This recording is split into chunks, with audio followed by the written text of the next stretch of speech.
Something very strange and very serious is happening in Iran. Over the past few weeks, a series of unexplained explosions and fires have been reported across the country. From military sites to oil refineries, factories, and power stations, multiple facilities have caught fire or gone up in smoke. And while Iranian authorities are calling them accidents, the public aren't buying that.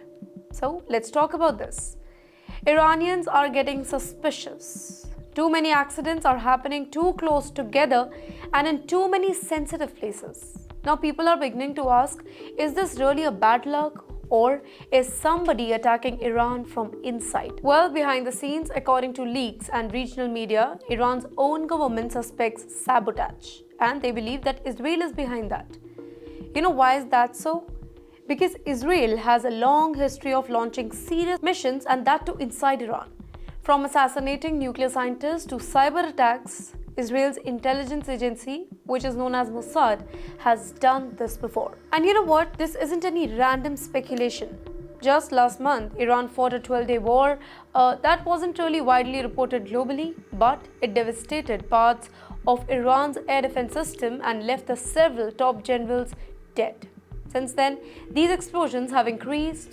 Coincidence? Not likely.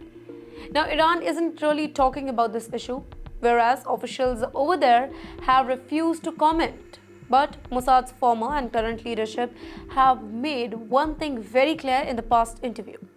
Iran is our number one threat and we will stop it with or without global approval.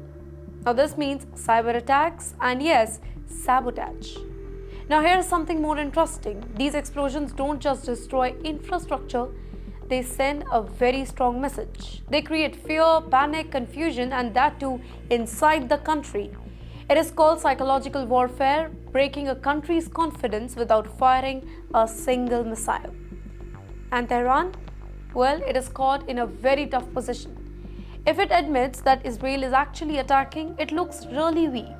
If it says that it's just accident, its own people don't believe that.